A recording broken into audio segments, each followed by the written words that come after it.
आज का जो हमारा टॉपिक है चौथे चैप्टर के, एक समान चुंबकीय क्षेत्र में गतिमान आवेश पर लगने वाला बल निकालेंगे, जिसको हम लोग बोलते हैं लॉरेंज बल, F बराबर क्यू वी साइन थीटा। और इसके 4 से 5 केस हैं, बहुत खतरनाक खतरनाक और बहुत अच्छे हैं, बहुत अच्छे से समझेंगे। उसके बाद हम निकालेंगे किसी धारावाही चालक पर बल, यानी F बराबर आई बी एल साइन थीटा। तो आइए सीधे चलते हैं अपने टॉपिक पर। बहुत इंपॉर्टेंट टॉपिक है, केस इसका सबसे ज्यादा इंपॉर्टेंट है। तो आइए समझते हैं। जो पहला केस पहला है हमारे पास, एक समान चुंबकीय क्षेत्र में आवेश पर लगने वाला बल। ठीक है, तो हम क्या कर सकते हैं, यहां पर दो चीजें बात करेंगे, देखना मेरे भाई। हम आवेशित कण को, या लिख दे रहे हैं, आवेशित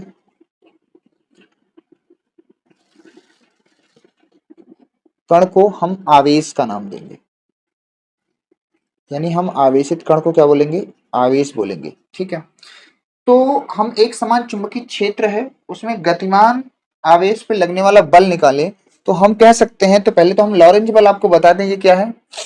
तो हम कह सकते हैं, यदि पहली चीज है, यदि किसी कोई आवेश, यदि कोई आवेश, यदि कोई आवेश, आवेश क्यों, यदि कोई आवेश क्यों वेग v से, यदि कोई आवेश क्यों वेग v से गति करते हुए, गति करते हुए चुंबकीय क्षेत्र, चुंबकीय क्षेत्र B में प्रवेश करता है, प्रवेश करता है, तो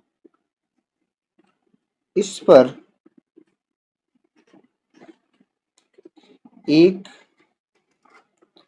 बल कार्य करता है, तो इस पर एक क्या करता है, बल कार्य करता है। ठीक है, यह बल, बल देखो, इस बल को हम चुंबकीय बल भी बोल सकते हैं और लॉरेंज बल भी। यह बल लॉरेंज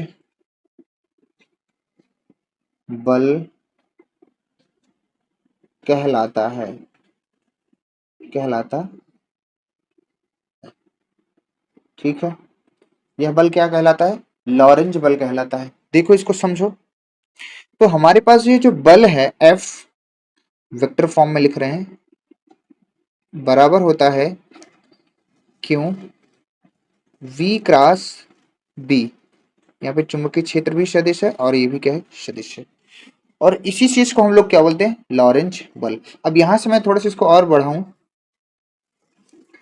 तो F इसका परिमाण लिया जाए, इसका परिमाण लिया जाए, तो इसको हम लिख सकते हैं क्यों V क्रॉस B को हम लिख सकते हैं VB साइन थीटा। कैसे लिखा, कैसे लिखा, कैसे लिखा, जस्ट अभी बताते हैं। इसका जो परिमाण हो जाएगा Q V B sine theta, Q V B क्या हो जाएगा, साइन थीटा। अब यहां से जो v क्रॉस b है, देखो साइड में देख लीजिए, क्योंकि a क्रॉस b बराबर होता है A B sine theta into n cap, एकांश सदिश से छोड़ दिया जाएगा। तो v क्रॉस वी बी अगर हमसे पूछा जाएगा इस तरह से, हम क्या बताएंगे, वी बी साइन थीटा। उसी चीज को यहाँ पर मैंने क्या कर लिया, यूज कर लिया, क्या कर लिया, यूज कर लिया। ठीक है, अब यहां पर v क्रॉस b का क्या मतलब है, v क्रॉस v का क्या मतलब है। ठीक है, तो यहां पर ये लिख दे रहा हूं मैं, यहां पर V क्रॉस B सदिश गुणन फल को प्रदर्शित करता, कक्षा 11 की चीज है, प्रदर्शित करता है। ठीक है, यहाँ पे आपका क्या है, V क्रॉस B है, वो सदिश गुणनफल को प्रदर्शित करता है। तो भाई अगर सदिश गुणनफल को प्रदर्शित कर रहा है सर, इसका क्या होगा, दिशा भी होगी। तो हमें बल की दिशा बताना है। एक चीज और याद रखना, अगर V क्रॉस B जो है ना, देखो कभी भी दो सदिशों का क्रॉस प्रोडक्ट निकाला जाए तो जो अगली सदिश है, जो जिसके बराबर है ये क्रॉस प्रोडक्ट, वो आपका क्या होता है, हमेशा इन दोनों पे लंब होता है। तो यहाँ पे हम लिख सकते हैं कि इसका मतलब जो F है वो भी परपेंडिकुलर है V के भी, एंड परपेंडिकुलर B के भी। ये चीज आपको याद रखना है कि जो V क्रॉस B है का जो परिमाण F है, वो F दोनों के क्या होता है, V और B के क्या होता है, लंबवत होता है। सर अब बात आती है दिशा बताने की, कि V क्रॉस है, अगर क्रॉस प्रोडक्ट प्रदर्शित कर रहा है तो भाई इसकी दिशा क्या होगी। तो इसकी दिशा हम दो तरीके से बता सकते हैं, एक राइट हैंड थंब रूल से जो पीछे हमने पढ़ा रखा है, एक फ्लेमिंग के दाएं हाथ के नियम से। तो फ्लेमिंग के दाएं हाथ के नियम से आपको बताना चाहेंगे, फ्लेमिंग के दाएं हाथ, फ्लेमिंग के दाएं हाथ के नियम के रुक जाओ, का नियम लिख दो, का नियम क्या है ये फ्लेमिंग के दाएं हाथ का नियम। ठीक, मैं इसको थोड़ा सा छोटा करता हूँ फिर आपको और चीजें बताता हूँ। देखें,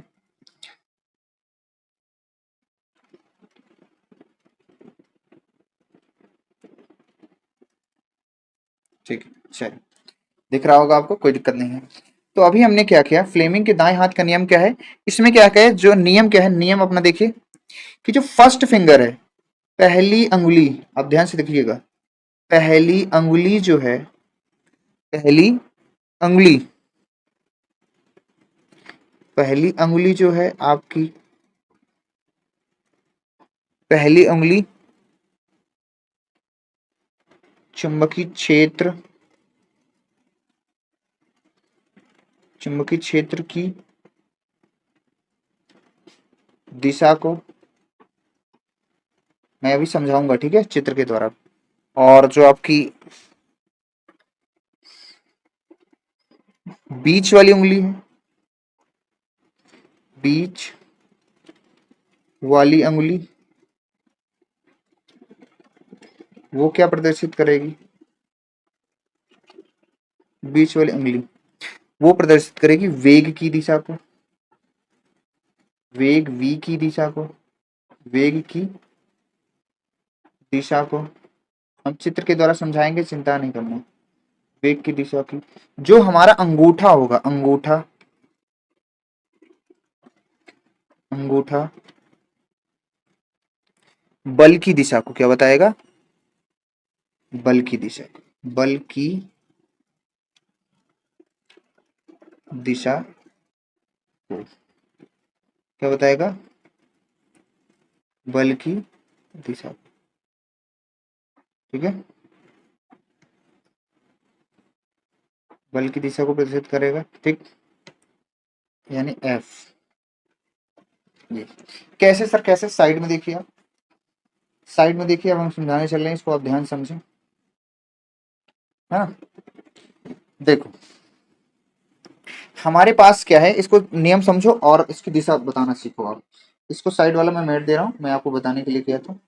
अब देखो यहाँ पर हमारे पास क्या है, जो चुंबकीय क्षेत्र है, जो चुंबकीय क्षेत्र है वो कागज तल के लंबवत हम ले लेते हैं अंदर की, कागज तल के लंबवत अंदर की ओर हमारा क्या है, चुंबकीय क्षेत्र। ठीक है, ये मैंने कुछ चुंबकीय क्षेत्र ले लिया है, और एक बार ले लो ताकि देखने में भी अच्छा लगे, है कि नहीं। ये हमारा क्या है, चुंबकीय क्षेत्र है। ठीक है, ये हमारा क्या है, चुंबकीय क्षेत्र है। वो कैसा है, कागज तल के लंबवत अंदर की ओर, कागज तल के लंबवत अंदर की ओर। ठीक है, तो यहाँ पे देखो, ध्यान से देखो, हमारे पास क्या है, एक क्यों आवेश, ध्यान से देखिएगा, हमारे पास क्या है, एक क्यों आवेश, क्या है, एक क्यों आवेश है। इसको हम v वेग से क्या कर रहे हैं, v वेग से अंदर प्रवेश करा रहे हैं। कितने वेग से, v वेग से, v वेग से हम क्या करें, इसको अंदर प्रवेश करा रहे हैं। अब हमें ये बताना है कि इस पे लगने वाला बल कितना होगा, क्योंकि क्रॉस प्रोडक्ट को प्रदर्शित कर रहा है, तो सर हम इसकी दिशा कैसे बताएंगे। तो दिशा बताने के लिए क्या करना है, तो देखो चुंबकीय, अब आप ध्यान से देखो, यही रूल लगाओ इसमें, फ्लेमिंग के दाएं हाथ का नियम, पहली उंगली क्या है, चुंबकीय क्षेत्र की दिशा में रख लो। सब लोग ऐसे करते, अपने से करते रहो। कागज तल के लंबवत अंदर की ओर है चुंबकीय क्षेत्र, तो पहली उंगली चुंबकीय क्षेत्र की दिशा में रख दो। ठीक है, और जो अंगूठा है वो वेग की दिशा में रखो। जो अंगूठा है क्या है, वेग की, पहली उंगली कागज तल के लंबवत अंदर की ओर, और जो अंगूठा है वेग की दिशा। जब उंगलियों को आप मोड़ेंगे ना, जो उंगलियां होगी वो खुद बता देंगी कि बल की दिशा क्या होगी, ऊपर की ओर। यहाँ पर होगी जो है, जो बल की दिशा होगी इस साइड, जो बल की जो दिशा होगी वो इस साइड में होगी। इस चीज को आप प्रैक्टिकली आप कर सकते हैं। फिर से सुन लीजिएगा, मैं क्या बता रहा हूँ कि जो अपने दाएं हाथ की पहली उंगली है वो कागज तल के लंबवत अंदर करो, और फिर जिस तरफ वेग है उधर अंगूठा कर दो, तो जो अंगुलियां होंगी बीच वाली वो बता देंगी कि बल की दिशा क्या होंगी, ऊपर की ओर। यहाँ पे आपकी बल की दिशा ने बता दिया। ठीक है, आई होप यू क्लियर। अब आप इस चीज को आप प्रैक्टिकली कर सकते हैं। तो यहां से हम निकाल सकते हैं क्या, कि अपना ये दिशा किधर होगी, हम लोग आसानी से बता सकते हैं। ठीक है, हम लोग क्या कर सकते हैं, आसानी से बता सकते हैं। ठीक है, चलिए अब थोड़ा सा आगे बढ़ते हैं, क्या करते हैं, थोड़ा सा आगे बढ़ते हैं। अब भाई ये है, देखो हमने v क्रॉस b को भी बता दिया। ठीक है, अब इसके कुछ क्या है, केस है, क्या है इसके कुछ केस है। ठीक है, ये इसका परिमाण है, क्या है, परिमाण है, मैं लिख दे रहा हूं यहाँ पे, सूत्र का ये परिमाण। ठीक है, और यहाँ पे ये v क्रॉस b सदिश गुणनफल को प्रदर्शित करता है, मैंने इसको एक्सप्लेन कर दिया। आगे बढ़ते हैं, आगे बढ़ते हैं। अब उसकी विशेषता देखने, केस नंबर एक ये हो सकता है, देखिए केस ये हो सकता है नंबर एक, कि यदि यदि यदि क्या है, एक चीज और ध्यान देना, जो v क्रॉस b है ना, जो v क्रॉस b है उसी के बीच का ही कोण थीटा होता है। फिर से सुन लो, जो v क्रॉस b लिखा है उसी के बीच का ही कोण थीटा होता है। तो यदि v perpendicular to, sorry parallel to b हो, b हो, तब मतलब इसका कहने का मतलब है, यदि आवेश का वेग और विद्युत चुंबकीय क्षेत्र, आवेश का वेग और चुंबकीय क्षेत्र क्या हो, समांतर हो, तो तब मेरे भाई आप बताओ थीटा कितना होगा, जीरो नहीं होगा। देखो ऐसा, इस तरफ क्या है आपका वेग है, और इसी तरफ मेरे भाई क्या है आपका चुंबकीय क्षेत्र है। इस तरफ आपको चुंबकीय क्षेत्र, थीटा कितना होगा, जीरो होगा। सब लोग को पता है, सब लोग को पता है कि नहीं, दोनों एक ही दिशा में है। तो यहां से जो लगने वाला बल होगा वो क्या होगा, Q V B sine zero, और साइन जीरो का मान क्या हो जाएगा, जीरो, इसलिए पूरा फोर्स क्या हो जाएगा, जीरो। जब आवेश v वेग से चुंबकीय क्षेत्र की ही दिशा में गति करेगा तो उस पर लगने वाला बल कितना होगा, जीरो। ये पहली कंडीशन। दूसरी कंडीशन ये हो सकती है कि यदि आवेश v वेग से, यदि v तथा b एक दूसरे के, एक दूसरे के विपरीत हो, कैसे हो, विपरीत हो, विपरीत हो, तब देखे कैसे, अगर मान लीजिए हमारा जो है आवेश जो v वेग से इस तरफ गतिमान है, ठीक है, और जो चुंबकीय क्षेत्र है वो उसकी इस दिशा में है, चुंबकीय क्षेत्र आपका क्या है, इस दिशा में है, इस दिशा में, तो इसके बीच का जो कोण बनेगा वो कितना होगा, 180 अंश। तब हम यहाँ पे एफ निकालेंगे तो मेरे भाई एफ बराबर Q V B sine theta होता है, असाइन 180 लिखेंगे, असाइन 180 अंश का मान मेरे भाई क्या होता है, 0 होता है। तो दोनों से ये चीज पता चला कि अगर चुंबकीय क्षेत्र और वेग दोनों समांतर हैं, या चुंबकीय क्षेत्र और वेग एक दूसरे के विपरीत हैं, तो दोनों स्थितियों पे जो लगने वाला बल है वो क्या होगा, शून्य होगा, शून्य होगा, शून्य होगा। ये तो हुआ हमारा बेसिक कॉन्सेप्ट। क्या हुआ हमारा, एक बेसिक कॉन्सेप्ट है। क्या है, बेसिक कॉन्सेप्ट है, ठीक है। अब उसके आगे हम लोग बढ़ेंगे थोड़ा सा, अब उसके आगे हम लोग क्या करेंगे, थोड़ा सा बढ़ेंगे। अब क्या है कि यदि लंबवत स्थिति आ जाए, क्या आ जाए, लंबवत स्थिति आ जाए, क्या आ जाए, लंबवत स्थिति आ जाए। देखिए भाई, समझे, नेक्स्ट वाले पेज पे चलते हैं। और ये वाला केस जो है आपका इंपॉर्टेंट है, important case, case number third.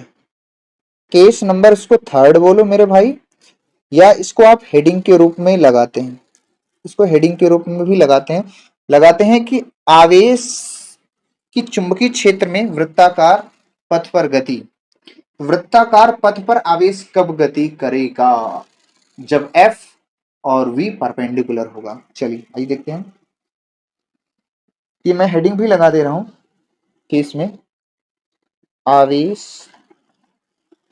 का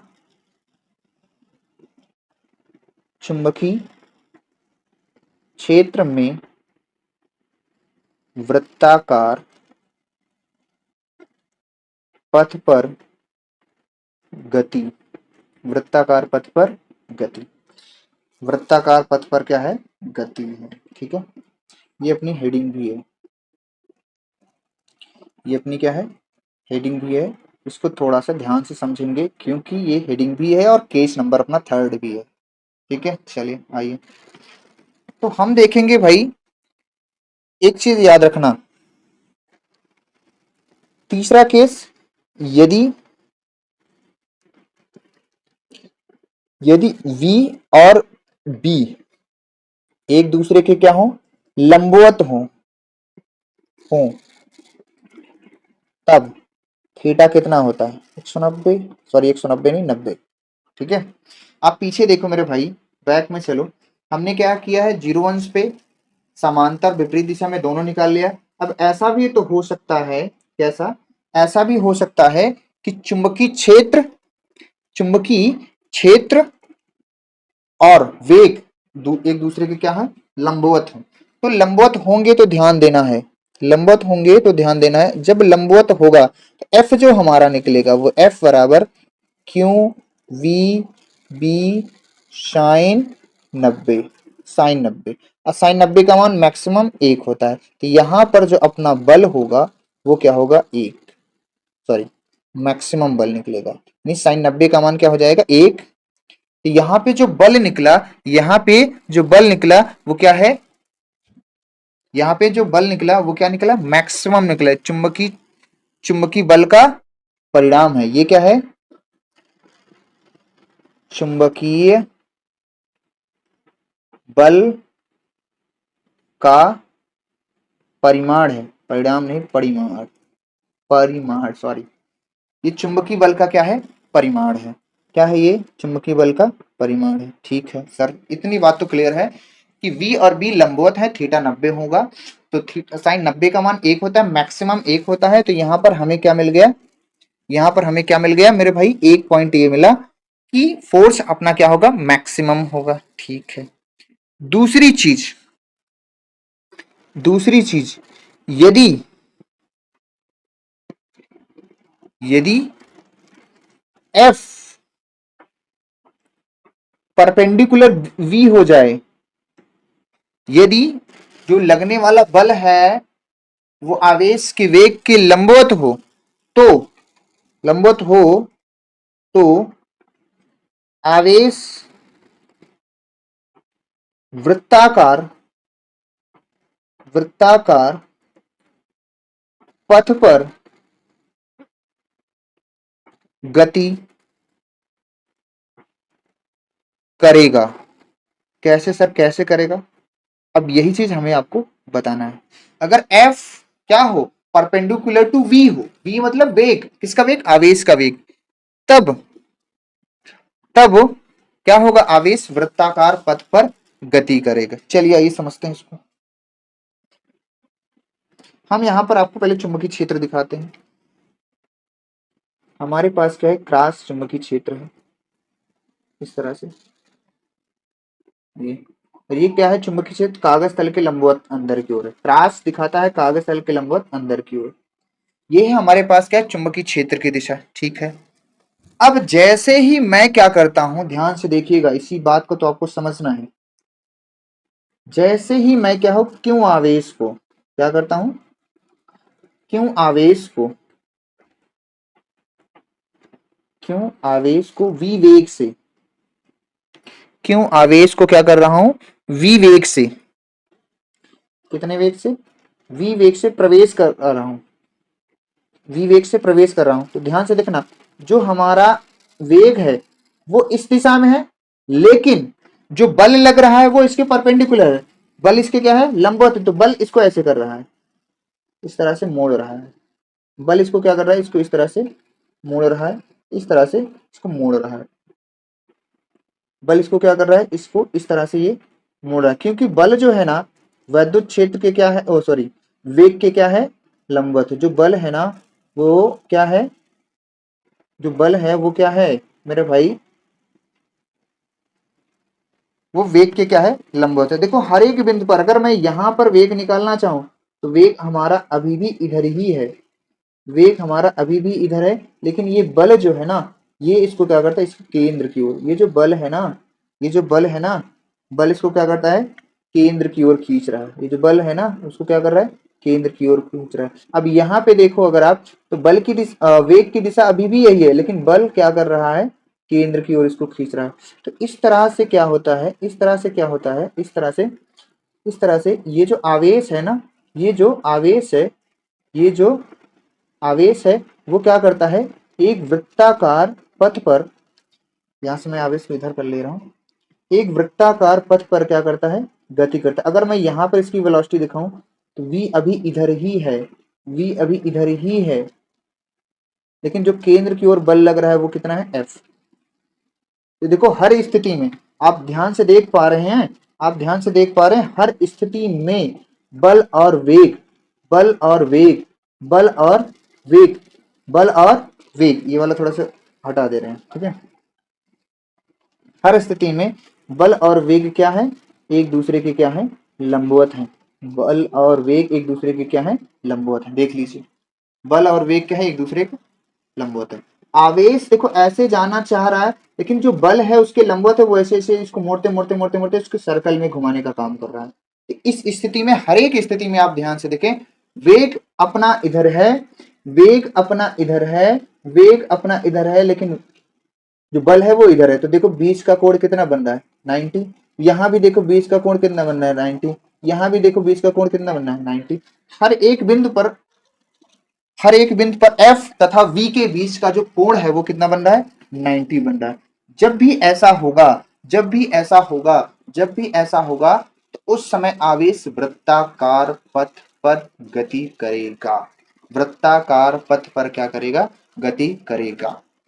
जब बल परपेंडिकुलर होगा यानी लंबवत होगा वेग के, तो आवेश हमेशा वृत्ताकार पथ पर गति करेगा, आवेश हमेशा वृत्ताकार पथ पर गति करेगा। चलिए ठीक है सर, इतना तो मैं मान लेता हूं कि सही है, सब कुछ सही है, आपने जो बताया है सब सही है, ठीक है। अब इसको थोड़ा सा हम क्या करते हैं मेरे भाई, छोटा करके तुमको और एक चीज सिखाते हैं, ठीक है। ये देखो, अब यहाँ पे अगली लाइन ये है, अगली लाइन ये है कि सर अगर आवेश, ये मैं मान लिया कि बल और वेग की दिशा लंबवत है, लंबवत होने के कारण ये जो केंद्र की ओर एक बल कार्य करता है वो केंद्र की ओर अपने ओर आवेश को लाना चाह रहा है, इसलिए सर्कल जो है वृत्ताकार बना, ठीक है, मैं मान लेता हूं। ऐसा होता है, मानना नहीं है, ऐसा होता है, ठीक है।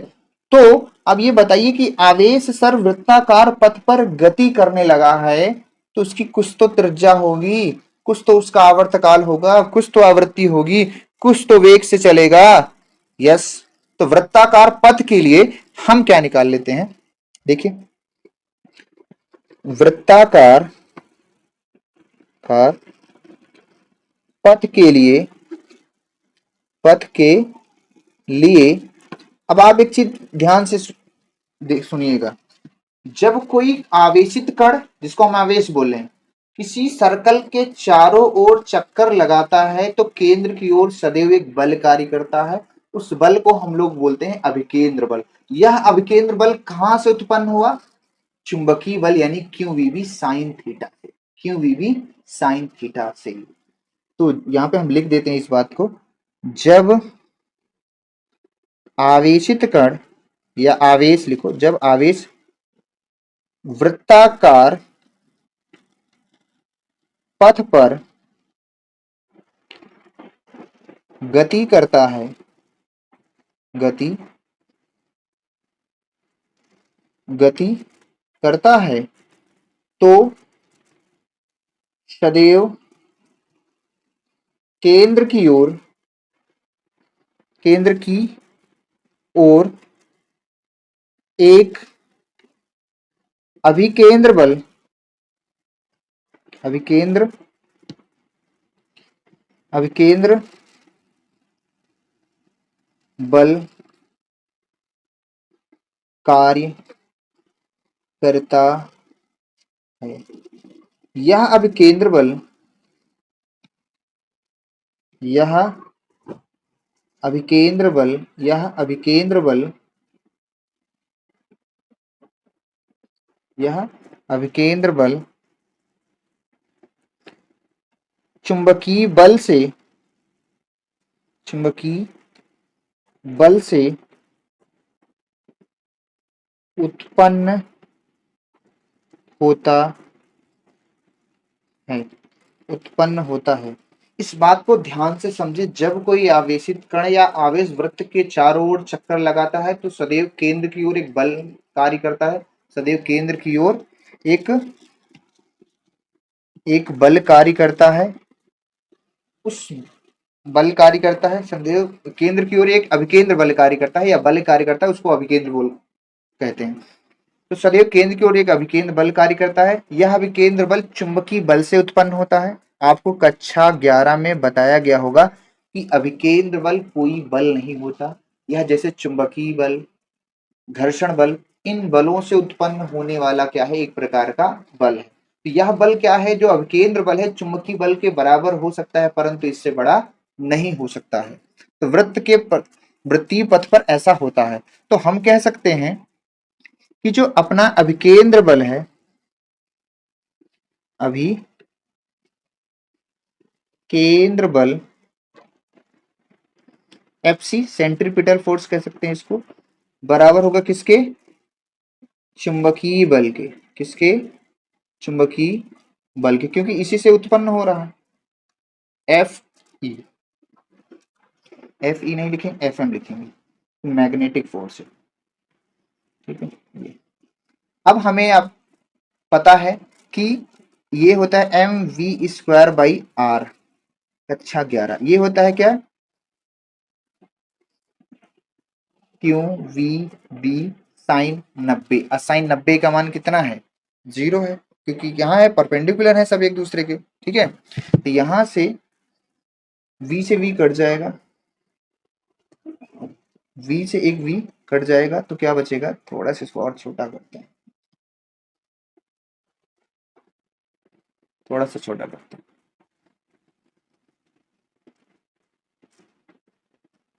ठीक।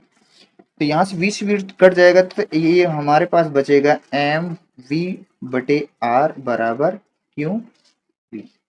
यहाँ से अगर हम कहेंगे, यहाँ से अगर हम कहेंगे R बराबर, या यहाँ पे कहते चलो थोड़ा सा इसको और इधर कर, यहाँ या मैं थोड़ा से इसको एडजस्ट कर देता हूँ, ये इसको एडजस्ट यहाँ करता हूँ, चलिए इसको हटाता हूँ, पहले बता,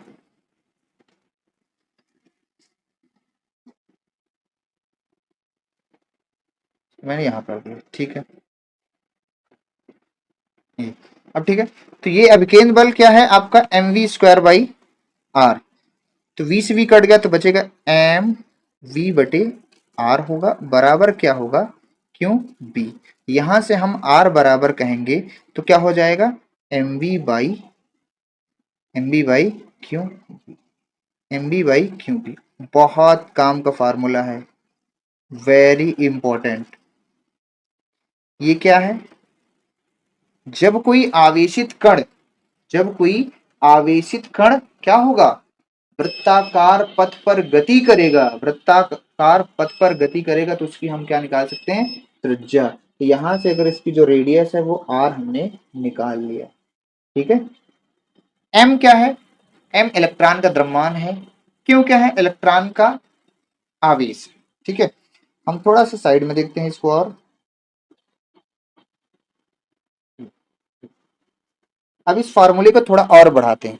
अब चूंकि एक चीज हमें पता है, चूंकि एक चीज हमें पता है कि P बराबर क्या होता है m इंटू वी। P यहाँ पे क्या है, संवेग है, क्या है, संवेग है, कक्षा 11 याद होगा आपको। तो यहाँ पर हम कह सकते हैं R बराबर क्या हो जाएगा, P/क्यू बी। P/ क्या हो जाएगा क्यों, एक फार्मूला ये निकल आया। ठीक है, दो फार्मूले, अगर संवेग के रूप में दिया रहेगा तो भैया ये वाला फार्मूला लगा देंगे, द्रव्यमान और वेग के रूप में दिया रहेगा तो ये वाला फार्मूला लगा देंगे। अभी आगे और बढ़ते हैं थोड़ा सा, क्या, अब एक चीज आपको और बताया गया है, क्या, एनर्जी, मैं इसको निकाल के दिखा दे रहा हूं। तो E बराबर होता है 1/2 mv², एनर्जी है, काइनेटिक एनर्जी लिखो या E लिखो, वैसे काइनेटिक एनर्जी ही लिख दे रहा हूँ, क्या मतलब आप कवर नहीं कर पाएंगे। अब इसमें हमने क्या किया, ये एनर्जी होता है काइनेटिक एनर्जी, इसमें हमने क्या किया भाई, इसमें हमने कर दिया mv² है, m अंश और हर में m से क्या कर दिया, गुणा कर दिया। तो ये नीचे वाला 2m k हो जाएगा और इधर क्या बचेगा mv² का v² हो जाएगा, m और m क्या हो जाएगा, m और m क्या हो जाएगा होल स्क्वायर। ठीक है, तो यहां से हम लिख सकते हैं 2m k बराबर क्या लिख सकते हैं, इसको क्या लिख सकते हैं p, तो ये हो जाएगा p। तो p बराबर हम लोग कहेंगे √2m k। तो p बराबर, थोड़ा सा इसको हम छोटा कर लेते हैं, है ना, थोड़ा सा इसको अगर हम छोटा कर लें तो सही रहे।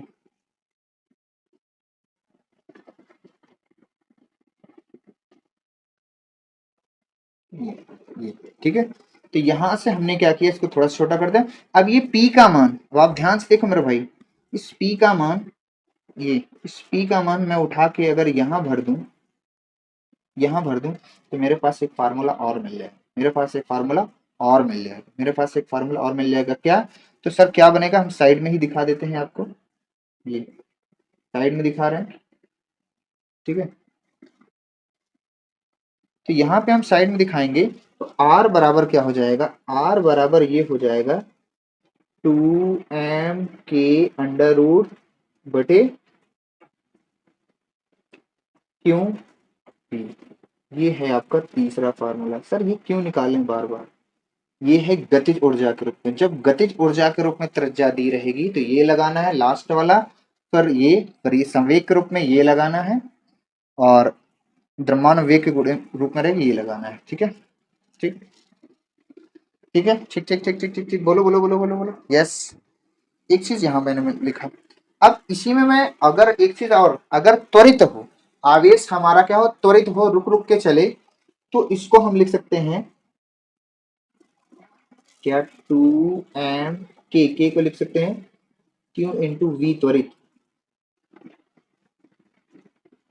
क्यू इंटू वी त्वरित बटे क्यू, ये अपना रूट में होगा। देखो के बराबर क्या है, ऊर्जा है, ऊर्जा बराबर क्या होता है, आवेश गुणे विभव, आवेश गुणे विभव, यानी कार्य बराबर आवेश गुणे विभव। तो यहाँ पे त्वरित आवेश की बात की जाएगी तब, तो यहां से हम इसको लिख सकते हैं एक लाइन और कि 2m वी त्वरित है, ये है त्वरित, त्वरित आवेश होगा, तो इसको हम लिख सकते हैं क्यू² b² पूरे को रूट में लिख दिया, पूरे को क्या लिख दिया, रूट में लिख दिया, पूरे को क्या लिख दिया, रूट में लिख दिया। आई थिंक यहाँ पे जगह कम हो रहा है, चलिए नेक्स्ट पे चलते हैं, कोई दिक्कत नहीं। तो यहाँ पे हमने क्या लिखा देखो, Q square B, Q square B square root में नहीं था, इसको रूट बनाने के लिए मैंने स्क्वायर लिख दिया, कोई दिक्कत नहीं, वही लिखा है। तो यहाँ से क्या होगा,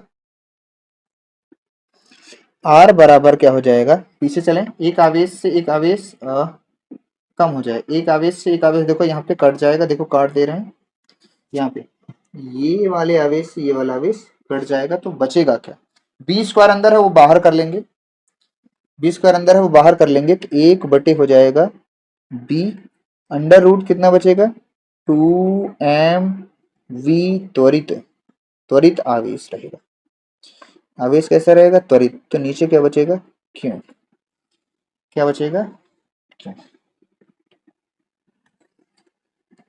ठीक है। तो ये हमारी त्रिज्या हो गई, ये हमारी त्रिज्या क्या होगी, तीन रूपों में हो गई, ये हमारी त्रिज्या क्या होगी, तीन रूपों में। ध्यान से सुनना, मैं चारों को एक बार फिर से लिख रहा हूं, है ना, चारों सूत्र को मैं एक बार फिर से लिख रहा हूं, देखो आर बराबर हमने पहले क्या निकाला, एम वी बटे क्यू बी, और इसी के बराबर क्या है, पी बाई क्यू बी, देखो फिर इसके बराबर क्या है, 2m के बटे क्यू बी, फिर इसके बराबर हमने क्या लिखा, 2m v त्वरित बटे क्यों, रूट में है ये पूरा, और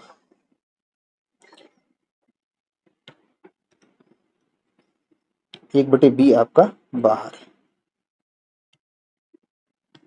ठीक, ये आपका क्या है, फार्मूला आ गया, ये आपका क्या आ गया, फार्मूला आ गया।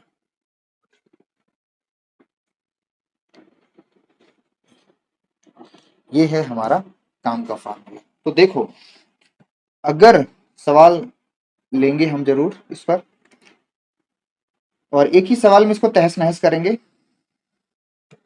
देख, तो भैया चार रूप में मैंने निकाला है, आप यहां से देख सकते हैं आराम से, सबसे इंपॉर्टेंट ये है आपका, ठीक है। फिर संवेग का मान रख दिया, फिर गतिज ऊर्जा का मान निकाल के, यानी कि पी के स्थान पर मैंने 2m के भर दिया, तो ये वाला सूत्र मुझे मिल गया, ये वाला, ठीक है। आप रेड का, रेड से मैं लिख रहा हूं, उस पर ध्यान दीजिएगा, ये मिला, ठीक है, ये सब एक दूसरे से क्या है, कोरिलेटेड है। अब यहाँ पे k बराबर v इंटू क्यों लिखा, v इंटू क्यों लिखा, क्यों लिखा, क्योंकि जो ऊर्जा है वो कार्य के बराबर होती है, तो कार्य बराबर का आवेश गुणे विभव, तो यहाँ पे जो क्यूबी है रूट के बाहर था, इसको अंदर लिखेंगे तो स्क्वायर में लिख दिया, एक क्यों से एक क्यों कट गया, जब यहाँ बी स्क्वायर को बाहर करेंगे एक बटे बी आएगा, लेकिन क्यों बचेगा, तो वही फार्मूला है आपका, यहाँ बन गया। तो हम चारों फार्मूले को बराबर कर दिए, चारों फार्मूलों को क्या कर दिए हैं, बराबर कर दिए, चारों फार्मूलों को क्या कर दिए, बराबर, त्वरित विभवांतर। भाई यहाँ पर ये लिख सकते हो ना, ये कौन है, v आपका त्वरित विभवांतर है, त्वरित विभवांतर मैं तो बताते आ रहा हूं कब से, विभवांतर है, v आपका क्या है, त्वरित विभवांतर है। यहाँ पे p क्या है आपका, ये संवेग के रूप में है, ये संवेग के रूप में है, ये गतिज ऊर्जा के रूप में है, सूत्र गतिज ऊर्जा, और ये क्या है, इस सिंपल अपना है किसके रूप में, द्रव्यमान और वेग के रूप में, ठीक है। यहाँ पे क्या है, त्वरित विभवांतर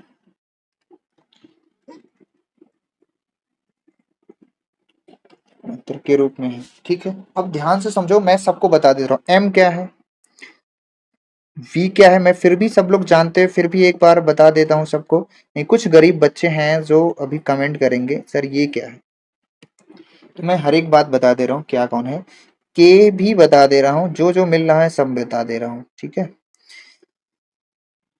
यहाँ पर m क्या है, इलेक्ट्रॉन का द्रव्यमान, यानी आवेश का द्रव्यमान, ठीक है। v क्या है, वेग है किसका, इलेक्ट्रॉन का वेग। b क्या है, चुंबकीय क्षेत्र है। क्यों क्या है, आवेश है, किसका आवेश, इलेक्ट्रॉन का आवेश ले लिया जाएगा ई, यानी इसको ऐसे भी लिख सकते हैं। वी क्या है, त्रिज्या किसकी, वृत्ताकार पथ की त्रिज्या। के क्या है, गतिज ऊर्जा, ठीक है। और जो वी है ना, वी त्वरित विभवांतर है, ये बात क्लियर है। अब हम क्या कर सकते हैं, इस पर एक सवाल ले लें, या तो कहो इसका चौथा केस। देखो तीसरा केस कितना इंपॉर्टेंट है, यहां से हमने लिया है, तीसरा केस यहां से हमने लिया है। और इस वाले वेरी इंपॉर्टेंट वाले फार्मूले पे सवाल हर बार लगभग आती है। तो इस पर हम करते हैं एक सवाल, और हम सवाल करने के बाद इसका चौथा केस पढ़ेंगे। हम सवाल पढ़ने के बाद इसका क्या करेंगे, चौथा केस पढ़ेंगे। चलिए, तो सवाल यहीं पे ले लिया जाए कि यहाँ पे ना लिया जाए, ले लिया जाए, ले लिया जाए। थोड़ा सा अगर इसको मैं छोटा करूं तो आपको खुशी हो सके, मिल जाए तो मिल जाए, नहीं मिलेगी तो कोई दिक्कत नहीं। बड़ा करके तो आपने देख ही लिया, ठीक है। चलिए, इसको हमने साइड में ये चिपका दिया। अब यहीं पर हम लेते हैं एक सवाल। सवाल लेने से पहले मैं आपको कुछ चीजें बताऊंगा। तो देखिए, हमारे पास कण कैसा कैसे हो सकते हैं, हमारे पास कण भी हो सकते हैं अलग अलग तरीके से। चलिए, हमारे पास मान लीजिए कण है, कण है, एक कण, कुछ चीजें आपको याद रखना है। कण है और उसका द्रव्यमान हो सकता है कण का, हालांकि ये सब चीजें आपको याद नहीं करना है। और उस पर आवेश, उस पर आवेश, ठीक है। तो कण में हम लोग क्या ले सकते हैं,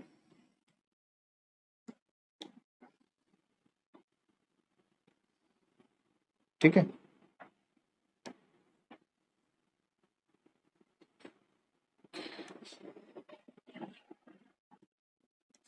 बॉक्स बना रहा हूं मैं कोशिश करके, ठीक है।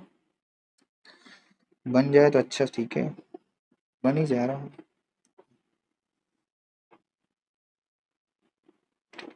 ये एक बॉक्स बन गया, ठीक है।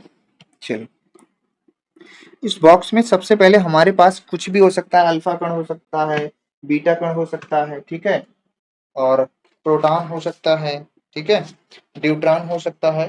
तो उसके लिए मैं कुछ बातें आपको बता रहा हूँ, उसको एज इट इज आप याद रखेंगे। क्या करेंगे, एज इट इज आप याद रखेंगे तो ज्यादा सही होगा। जैसे हमारे पास अल्फा कण है, क्या है, अल्फा कण हो या पहले क्या हो, प्रोटॉन है, क्या है, प्रोटॉन। मैं थोड़ा सा कलर चेंज कर दूं, हमारे पास क्या है, प्रोटॉन। प्रोटॉन पर जो द्रव्यमान होता है वो इलेक्ट्रॉन के द्रव्यमान के, यानी ये होता है, एम होता है। और आवेश क्या होता है, ई, ठीक है। अगर हमारे पास ड्यूट्रॉन हो तो, ड्यूट्रॉन ये अस्थायी कण है, इसका जो द्रव्यमान होता है वो 2m होता है, इलेक्ट्रॉन के द्रव्यमान का 2 गुना। और इस पर जो आवेश होता है वो ई होता है, ठीक है। अब एक होता है आपका अल्फा कण, कौन सा कण, अल्फा कण। तो अल्फा कण का जो द्रव्यमान होता है वो 4m होता है, और जो आवेश होता है वो 2e होता है। ये चीज अगर आप याद रखते हैं तो सवाल लगाने में बहुत ही बढ़िया रहेगा। हम आपके सामने एक सवाल लेते हैं और सवाल को साइड में करते चलते हैं, ठीक है। चलो, सवाल हम लेते हैं मेरे भाई। सवाल है हमारे पास, आ, थोड़ा सा इसको और छोटा सा कर दें तो मैं थोड़ा सा जगह मुझे बन जाए, ठीक है। यहाँ से मैं एक सवाल लेता हूँ, साइड में आपकी एक सवाल ली जा रही है, ठीक है। क्योंकि सवाल क्या है, एक प्रोटॉन और एक अल्फा कण, चाहे एक प्रोटॉन एक अल्फा कण ले लें, चाहे दो प्रोटॉन दो अल्फा कण ले लें, कैसे भी ले लें आप उस सवाल, कोई सभी, बहुत सारी सवालें हैं। मैं एक सवाल आपको करा रहा हूँ, इसमें हर चीज आपको निकाल के दिखा रहा हूँ, ठीक है। तो आपके पास सवाल है, क्वेश्चन है आपके पास, क्वेश्चन पहले पूरा लिख देंगे तब इसको समझेंगे। सवाल है हमारे पास, एक प्रोटॉन तथा एक प्रोटॉन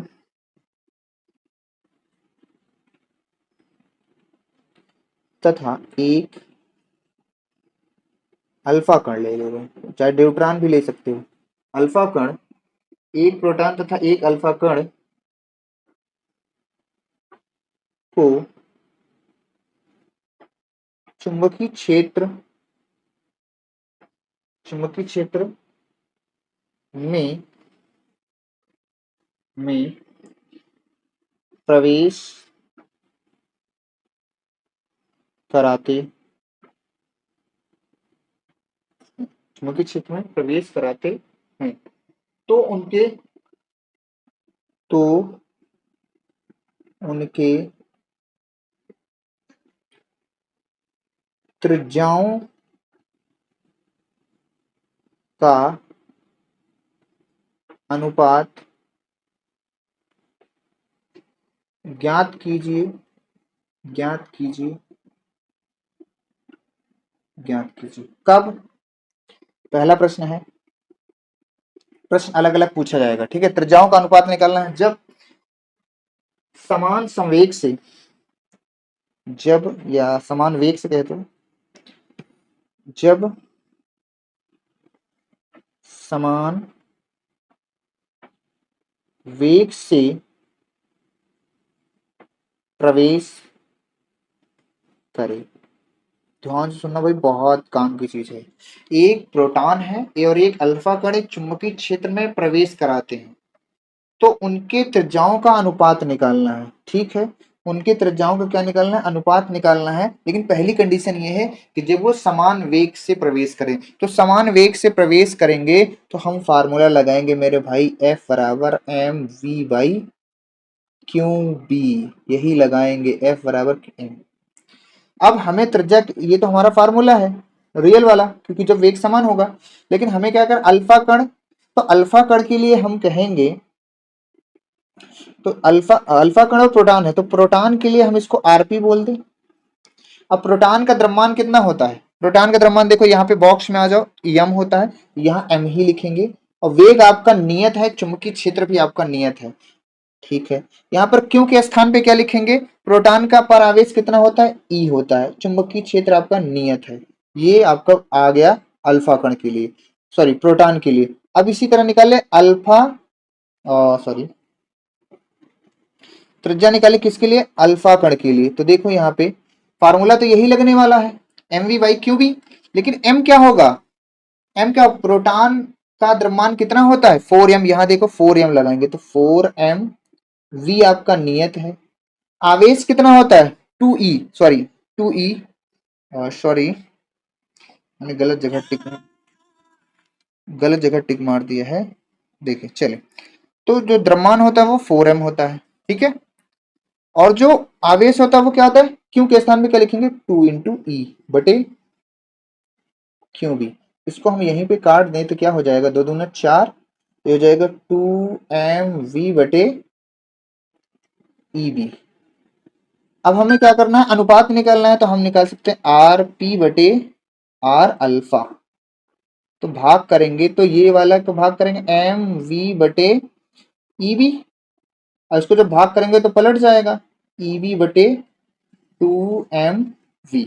यहां से कटने वाले लोग काट देंगे, mv को mv से काट दिया, eb को eb से काट दिया, तो जो हमारा आया क्या आया?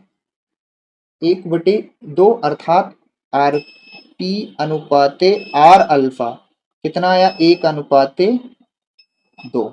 यही हमारा क्या है? पहला आंसर है। यही हमारा क्या है? पहला आंसर है, ठीक है। I hope you clear. अब इसी में मेरे भाई दूसरा पूछ सकता है आपसे क्या, कि ये पहला प्रश्न था, थोड़ा सा छोटा करके इसको, है ना,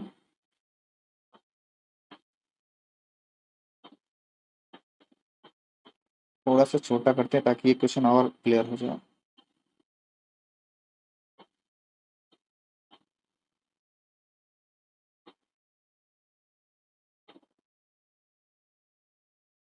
बहुत गड़बड़ हो गया यार।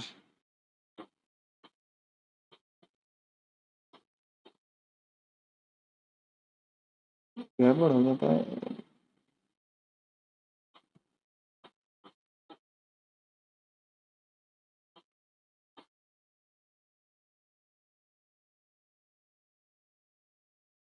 बहुत यहाँ से गड़बड़ हो गया।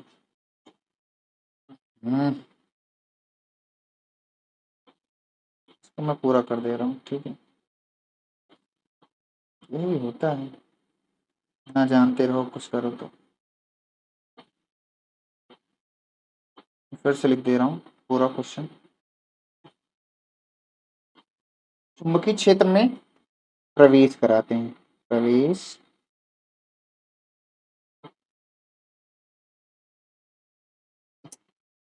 गलत होने लगता है तो होने लगता है, चुंबकीय क्षेत्र में प्रवेश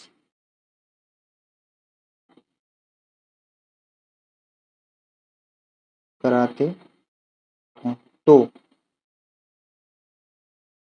इनकी त्रिज्याओं का अनुपात ज्ञात कीजिए। चलिए ये क्वेश्चन था। पहला क्वेश्चन ये था, जब समान वेग से प्रवेश कर, समान वेग से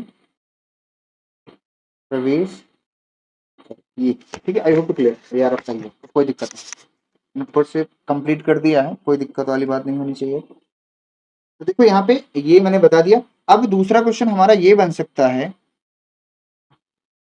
दूसरा क्वेश्चन हमारा ये बन सकता है, दूसरा क्या बन सकता है ये कि सेकंड ये कह दिया जाए कि जब समान संवेग से, समान संवेग से प्रवेश करे।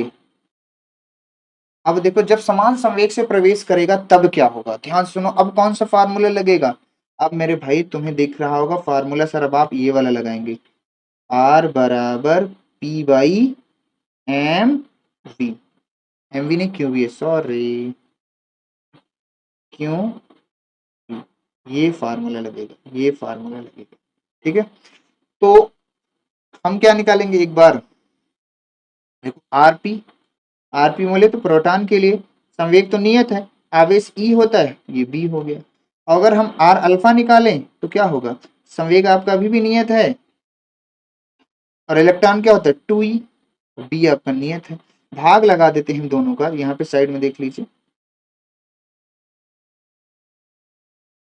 यहाँ पे साइड में देखें, तो आर पी बटे क्या हो जाएगा, आर अल्फा बराबर क्या हो जाएगा, पी बटे ई बी, और पलट के लिखेंगे 2 EB बटे पी।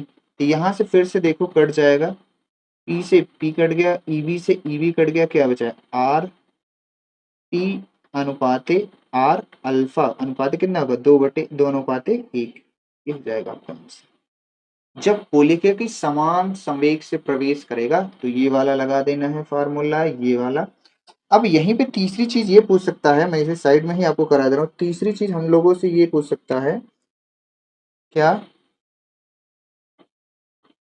कि जब समान गतिज ऊर्जा से प्रवेश करे, जब समान गतिज ऊर्जा से प्रवेश करे तब क्या होगा, तब कौन सा फार्मूला लगेगा, ऊर्जा वाला, ऊर्जा वाला यानी ये वाला, यानी कि फार्मूला कौन सा लगेगा, आर बराबर 2m k बटे क्यू बी, ये गतिज ऊर्जा है। त्वरित रहेगा तो अगला लगा देंगे। अब इस पर लगाओ मेरे भाई, इस पर हम लगाएंगे, देखो तो आरपी निकालेंगे, आरपी मतलब प्रोटॉन के लिए। अब प्रोटॉन का देखो क्या है, √2m, प्रोटॉन का द्रव्यमान कितना होता है, m ही होता है, तो m लिखा। काइनेटिक एनर्जी आपकी नियत है, और प्रोटॉन पर आवेश E बोला गया है और E आपका नियत है, हो गया। आर अल्फा निकाल, आर अल्फा में क्या करना है, 2 तो है लेकिन द्रव्यमान कितना होता है अल्फा कण का, 4m, कितना हो जाएगा 4m इंटू के आपका नियत है, और आवेश कितना हो जाएगा 2eB, भाग कर देंगे, क्या कर देंगे, भाग कर देंगे। इसको तो मैं थोड़ा सा और सॉल्व कर सकता हूँ, लिख सकता हूँ मैं 8m k बटे 2eB, ये अंडर रूट में है, भाग कर देंगे, क्या कर देंगे, भाग कर देंगे, तो आर पी बटे आर अल्फा बराबर क्या होगा 2m k बटे में क्या है ईबी, इधर जब भाग करेंगे तो 2eB, सॉरी यहाँ बी है, यहाँ ध्यान से देखिएगा बी है, ठीक है, 2EB बटे 8M के। EB से EB तो कट गया, ठीक है, तो ये बचेगा आपका क्या, देखो सब रोड में है तो सबको रोड में लिख सकते हैं, 2 बाहर है उसको ऐसे रहने दो, लिख सकते हैं हम 2M के बटे 8M के, दोनों रोड में है, तो यहाँ से कटने वाले देखो कट जा रहे हैं ढेर सारे लोग, एम के से एम के कट गया, 2 दूना 4 हो जाएगा, 2 1 बटे क्या बचेगा 4, और 1 बटे 4 क्या लिखते हैं, तो अब 2 पहले से, तो 2 से 2 कट गया, क्या आएगा 1 बराबर 1 आएगा, तो यानी 1 अनुपात 1 आएगा, 1 अनुपात क्या आएगा 1, यानी आर पी अनुपात आर अल्फा कितना हो गया हमारा 1 अनुपात 1, ये हो गया तुम्हारा आंसर। 3 तरीके से सवाल आ सकती है, अगर त्वरित आवेश पूछ, अगर त्वरित कहेगा, त्वरित विभव है, त्वरित आवेश है, तो चौथा ये वाला लगा सकते हो जो बॉक्स में मैं बता रहा हूँ यहाँ पे, ठीक है, ये वाला भी लगा सकते हो, तो ये 3 तरीके से पूछा जा सकता है, आप इतना तक आप लगाएंगे। I hope you clear. देखो अब आप सोचो कि तीसरा पॉइंट कितना, तीसरा ये जो केस मैंने इंपॉर्टेंट लिखवाया है कितना काम का है। पहले इससे गति पता चली आवेश की, आवेश की गति पता चली किस प्रकार होगी, वृत्ताकार पथ पर गति करेगा, कब, जब F और V परपेंडिकुलर होगा। फिर इसके बाद हम इसको आगे बढ़ाते गए, त्रिज्या 4 प्रकार की निकाली गई, चारों को मैंने यहाँ पे लिख रखा है और इस पर एक सवाल कर ली। 3 तरीके, समान गतिज ऊर्जा से प्रवेश करेगा तो गतिज ऊर्जा वाला फार्मूला लगाना है, संवेग से पूछेगा तो संवेग से, और वेग समान कहेगा तो वेग वाले फार्मूले से लगाना है। I hope you clear. अब मेरे पास एक टॉपिक और बचा है, इसका चौथा केस, इसका चौथा केस और इंपॉर्टेंट है, इसका हम क्या करेंगे, चौथा केस देख लेते हैं। चौथे केस में क्या है, ध्यान से सुनना, चौथे केस में केस नंबर है आपका 4, 3 केस पढ़ लिया हमने, चौथा केस है, केस नंबर 4 है, फिर भी हम इसको पढ़ेंगे हेडिंग के रूप में, ये भी क्या चलेगा हमारा हेडिंग के रूप में चलेगा, चौथा केस भी, केस नंबर 4, केस तो उसी का है पर अलग अलग हेडिंग के नाम से आ रहा है, अलग अलग हेडिंग के नाम से आ रहा है।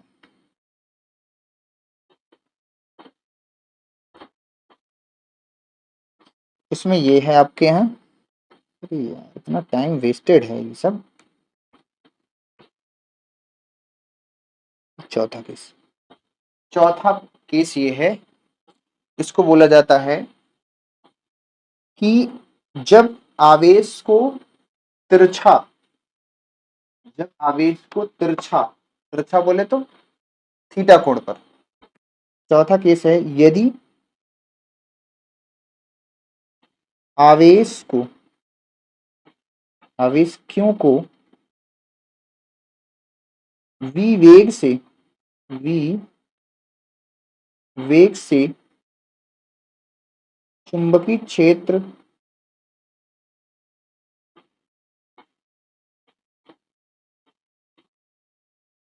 B में थीटा कोण से प्रवेश कराया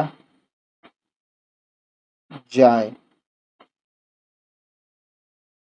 अभी तक देखो पहले केस में है जो है 0 अंश, फिर 180, फिर 90 पे केस चला।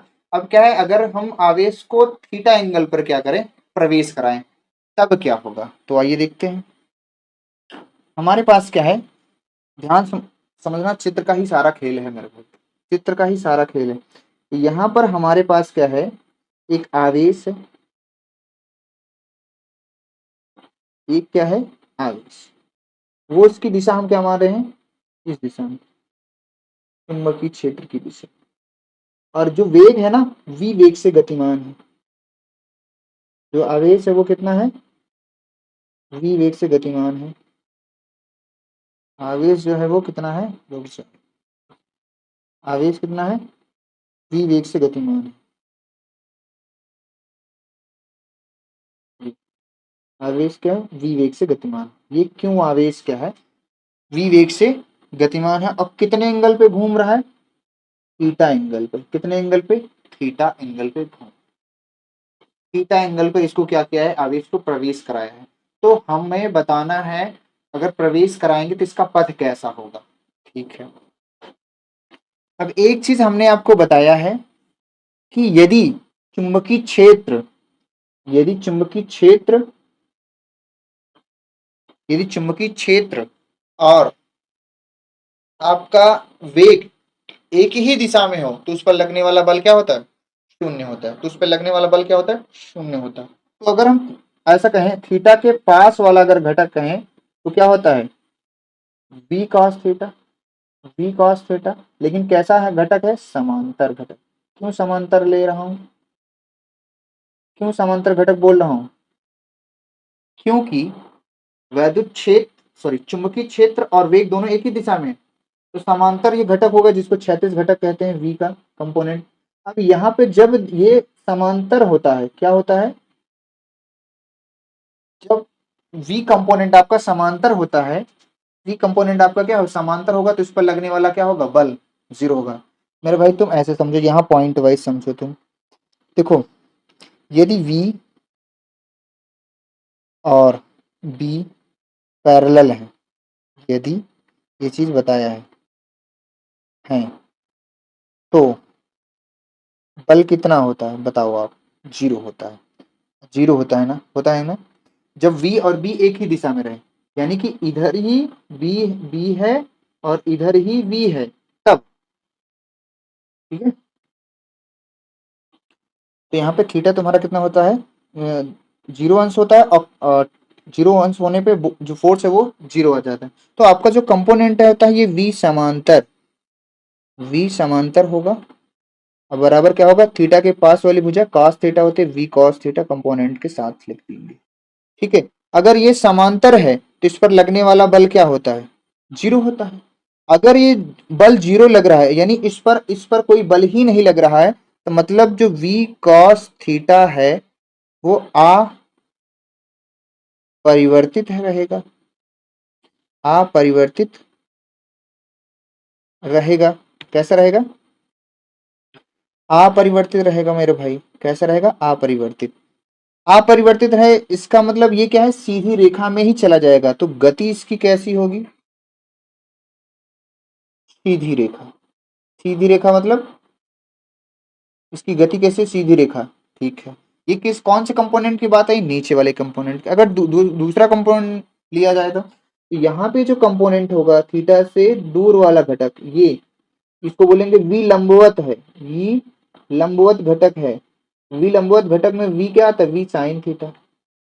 लंबवत घटक में क्या होता है, अब आप ध्यान से देखो, लंबवत घटक की बात इधर हो रही है कि ये v और b जब परपेंडिकुलर होता है, v और b जब परपेंडिकुलर है तो f तुम्हारा कितना होता है, तो f तुम्हारा क्या होता है, पीछे बता रखा है, क्यू वी बी मैक्सिमम होता है। क्या होता है, मैक्सिमम होता है। कितना होता है, मैक्सिमम f होता है, क्यू वी बी। भाई जब थीटा क्या है, जब चुंबकीय क्षेत्र बी और चुंबकीय क्षेत्र बी और वेग क्या है, एक दूसरे के लंबवत होते हैं, तो क्या होता है, थीटा आपका 90 अंश होता है, और थीटा 90 होने पर जो फोर्स होता है वो क्यू वी बी होता है। अब जब क्यू वी बी होता है तो आपने देखा है कि जो क्यू वी बी होता है, तो बताइए कि पिंड कैसे गति करता है, वृत्तीय गति।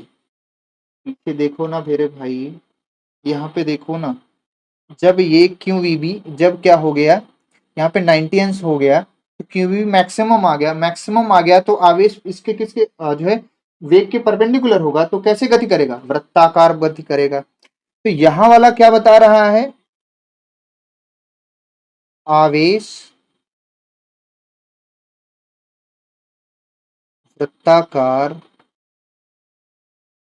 गति करेगा। अब तुम समझो, नीचे वाला घटक कह रहा है कि सीधी रेखा में चलेगा, और ऊपर वाला घटक क्या है, कह रहा है कि वृत्तीय गति करेगा।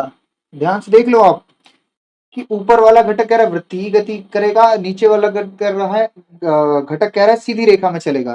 तो कुछ इसका जो पथ होगा, वो ऐसा होगा, कुछ ऐसा होगा, देखना इसका जो पथ होगा वो ऐसा होगा।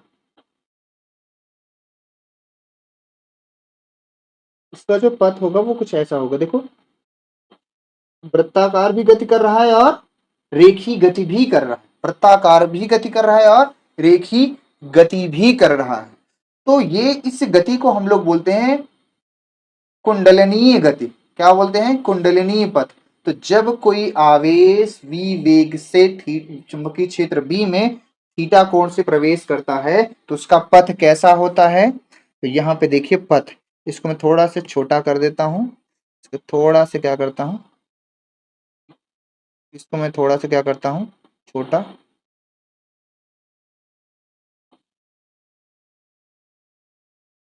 ठीक है, इसको मैंने कर दिया थोड़ा सा छोटा। तो अब यहाँ पे नोट वाली बात ये है मेरे भाई, ये तो कंपोनेंट, ये मैंने कंपोनेंट बताया, कंपोनेंट की वजह से ये गति कर रहा है। क्षैतिज जो समांतर घटक है वो कह रहा है सीधी रेखा में आवेश गति करेगा, और जो ऊर्ध्व घटक है वो कह रहा है वृत्ताकार पथ पर गति करेगा। तो यहाँ पे वृत्ताकार भी गति कर रहा है और क्षैतिज गति भी, यानी सीधी रेखा में। तो ये इसका पथ। तो आवेश का पथ, आवेश का पथ कैसा होगा? कुंडलनीय।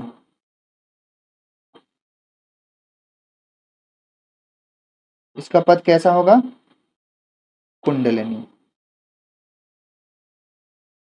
कुंडली के आकार का, देखो कुंडली की तरह है, तो आवेश का पथ कैसा होगा? कुंडलिनी। कब?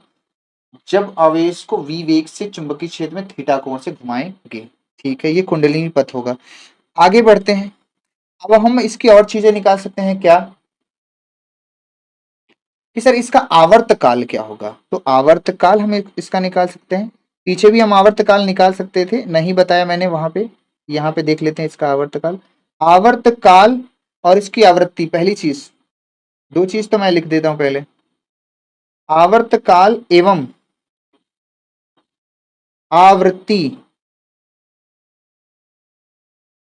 वेग पर निर्भर नहीं करती, पहली चीज। तो आवर्त काल बराबर क्या होता है? टी। आवर्त काल बराबर क्या होता है? टी। और देखो यहां पे ध्यान से देखिएगा, आवर्त काल के जैसे यहां से पिंड चला, यहां से एक चक्कर लगाया और फिर यहाँ पे पहुंच गया, तो इसका एक चक्कर है। एक चक्कर में लगा समय, ऐसे यहाँ से फिर चक्कर लगाया, यहाँ से एक चक्कर, यहाँ से एक, यहाँ से एक, ये है आपका एक एक चक्कर। ठीक है, ये आपका एक एक चक्कर दिखाई देंगे। तो मैं केवल एक की बात करूंगा। तो एक चक्कर में चला गया चली गई दूरी, यानी वृत्त की परिधि क्या होगी? 2 पाई r बटे उसका वेग ये। अब एक चीज तो हमें पता है कि 2 पाई/v, और त्रिज्या हम कहां से ले सकते हैं? पीछे से mv/q/v।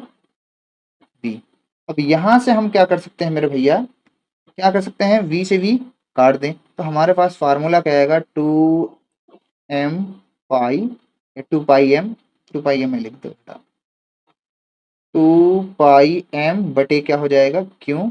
ये क्या आ गया? आवर्तकाल। और आवर्तकाल का उल्टी कौन होती है? आवृत्ति। तो आवृत्ति इसकी क्या हो जाएगी? Q/B/2 पाई m, यानी एक सेकंड में कितनी बार चक्कर लगाएगी वो उसकी आवृत्ति हो जाएगी, और एक चक्कर पूरा करने में जितना समय लेगा उसको आवर्तकाल। तो ये आवर्तकाल, ये हो गया आपका, ये हो गया आपका आवर्तकाल, और ये हो गई आपकी आवृत्ति। अब एक चीज ध्यान देना, ये कुंडलिनी पात का भी, और कुंडलिनी पात का भी, और वृत्ताकार कोई आवेश गति कर रहा है उसका भी आवर्तकाल यही होता है। पीछे मैंने नहीं बताया, यहाँ पे बता दिया, दोनों के लिए सेम होता है।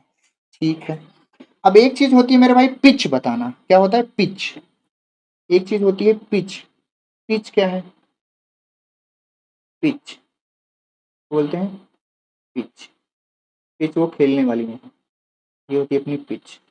पिच क्या होती है? देखो पिच में क्या है, देखो यहाँ पे जैसे मैंने यहाँ पे बता रखा है कि ये वाली एक चक्कर यहाँ से ऐसे गया, और अपना एक चक्कर पूरा करने में जो समय लगा रहा है उसी को क्या बोलते हैं? आवर्तकाल। और इतनी जो चली गई दूरी है, इतनी जो चली गई दूरी है, उसी को हम लोग बोलते हैं डेल्टा एक्स। उसी को क्या बोलते हैं? Delta x. तो डेल्टा एक्स एक चक्कर में जो है आवेश के द्वारा एक चक्कर में चली गई दूरी जो होती है वही क्या कहलाती है, उसका पिच कहलाती है। तो पिच यानी दूरी, पिच यानी दूरी डेल्टा एक्स मान रहे हैं, और ये दूरी बराबर क्या होता है, चाल गुणे, चाल कौन सा लेंगे, क्षैतिज चाल, क्षैतिज चाल, या इसको v समान गुणे समय, समय बोले तो आवर्तकाल। क्षैतिज चाल क्यों ले रहे हैं, क्योंकि जो अपना आवेश है वृत्तीय और रेखीय गति कर रहा है, वो धीरे धीरे क्या कर रहा है, आगे बढ़ रहा है, इसके समांतर रूप में। तो समांतर रूप से आगे बढ़ रहा है, तो इसलिए हम इसकी चाल को क्या लेंगे, क्षैतिज चाल। बाकी ऊपर के ऊर्ध्वाधर गति के लिए वृत्ताकार गति कर रहा है, उससे तो हमें कोई मतलब ही नहीं, हमें क्या है, क्षैतिज चाल लेना है। क्षैतिज चाल हमारी क्या है, v cos थीटा, और t क्या है, आवर्तकाल। तो आवर्तकाल यहां से लेंगे 2πm बटे क्यू बी, ये हो जाएगी हमारा पिच, ये हो जाएगी हमारी क्या, पिच, ये हो जाएगा हमारा पिच। ठीक है, ये आई होप यू क्लियर, मैंने सवाल भी करा दिया, एक बार आप इसको फिर से रिवाइज करेंगे तो अच्छे से क्लियर होगा। अब जो मेरा एक टॉपिक बचा है, धारावाही चालक पर लगने वाला बल, छोटा सा है, मैं इसको अगले वीडियो में करा दूंगा, क्योंकि वीडियो एक लगभग 1.5 घंटे के करीब है। तो आज के लिए मैं बस इतना करता हूँ, बाकी नेक्स्ट वीडियो में मिलूंगा, तब तक के लिए बाय बाय, टेक केयर।